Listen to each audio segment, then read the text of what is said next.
पासे मूंखे ॿुधाईंदा हलो वफ़ाक़ी इतलात खाते जी पब्लिक रिलेशन जी डायरेक्टर जनरल कराची इरम तनवीर आवाज़ टीवी हेड ऑफिस जो दौरो कयो। टीम सां गॾिजाणी दौरान आवाज़ टीवी सथ जे अवामी मसइलनि खे उजागर करण ऐं प्रोग्रामनि जी साराह कंदे चयो त वफ़ाक़ी इतलात वारी वज़ारत चाहे थी त मीडिया खे पार्टी न पर रियासत जी बयानीअ खे उजागर करण में पंहिंजो किरदारु अदा करे। तफ़सीलुनि लाइ पेश आहे नजीब नाइट जी रिपोर्ट। वफ़ाक़ी इतलात खाते जी पब्लिक रिलेशन वारे शोबे जी director general Karachi Iram Tanveer, director information Khalid Abbasi ऐं इंफॉर्मेशन ऑफिसर अशफाक चांडियो सां गॾु आवाज़ टीवी जी हेड ऑफिस जो दौरो कयो। आवाज़ टीवी जे CEO फैज़ बिरोई ऐं director news and current affairs Abdul Razzaq सरोई पारां आवाज़ टीवी जी पॉलिसियुनि ऐं कम बाबति खेसि आगाही ॾिनी वई, जंहिं ते DG इरम तनवीर आवाज़ सथ जी साराह कंदे चयो त आवाज़ टीवी वटि हिकु बहितरीन टीम आहे ऐं इदारो अवाम जे बुनियादी मसइलनि खे उजागर करण में पंहिंजो भरपूर किरदारु अदा करे रहियो आहे, जंहिं ॻाल्हि खेसि घणो मुतासिर कयो आहे।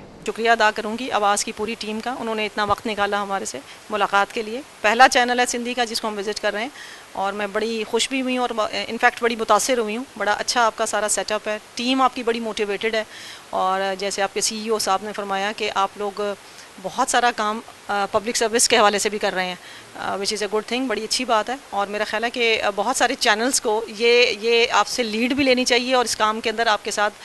हिस्सा भी बांटना चाहिए। और मैं पूरी टीम को मुबारकबाद दूंगी और आप सबके लिए दुआ गो हैं कि इंशाल्लाह जो है आप इससे भी ज़्यादा तरक्की करें। DG इरम तनवीर वधीक चयो त इतलात वारे वफ़ाक़ी वज़ीर पारां जारी कयल पॉलिसी मूजिब मीडिया खे इहा दरख़्वास्त कई वई आहे त मीडिया हुकूमत जी कारकर्दगी ते भली तनक़ीद करे पर उन सां गॾोगॾु रियासत जे इमेज खे बहितर करण में पंहिंजो किरदारु अदा करे। फवाद चौधरी साहब ने जब से ये मिनिस्ट्री दोबारा से संभाली है, जो हमें डायरेक्शंस थी वो बहुत सारी इस लिहाज से थी कि जैसे अगर PID की बात करें कि इसका बिल्कुल पेपरलेस इन्वायरमेंट किया जाए,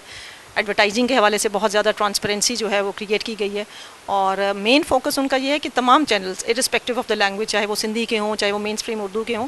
स्टेट का जो नैरेटिव है उसको प्रमोट किया जाए, किसी पार्टी का नहीं, हुकूमत का नहीं, लेकिन स्टेट का। तो इस सिलसिले में मैं आप सबसे दरख्वास्त करूँगी, क्योंकि ये मुल्क हमारा है, हम सब का है, चाहे हम किसी शहर से किसी सूबे से ताल्लुक़ रखते हों, जब तक हम मिल के काम नहीं करेंगे कोई इदारा भी काम नहीं कर सकता, चाहे वो मीडिया हाउसेज़ हों चाहे वो सरकार के, और ना वो पब्लिक सर्विस डिलीवरी में अपना कोई हिस्सा डाल सकते हैं। तो आई थिंक कि आवाज़ इसमें अपना पॉजिटिवली कंट्रीब्यूशन कर रहा है और उम्मीद करते हैं कि आइंदा भी वो जो भी गवर्नमेंट की पॉलिसीज़ हैं उनको पॉजिटिवली, ठीक है आप उनकी बुराइयाँ ज़रूर बताएं लेकिन जो अच्छे काम हैं उनको भी ज़रूर हाईलाइट करें। इन मौके ते सीनियर वकील एंकर पर्सन शाहिद सुमरो, गाज़ी झंडीर, बख्श मेराणवी, नजीब नाइच ऐं मेहताब शर पिणु मौजूदु हुआ। DG इरम तनवीर आवाज़ टीवी जे मुख़्तलिफ़ शोबनि जो दौरो पिणु कयो, जॾहिं त आवाज़ टीवी जे CEO फैज़ बिरोई इरम तनवीर समेत PID जी आयल टीम खे सिंध जी सक़ाफ़ती ओजाण अजरक जा तोहफ़ा पेश कया।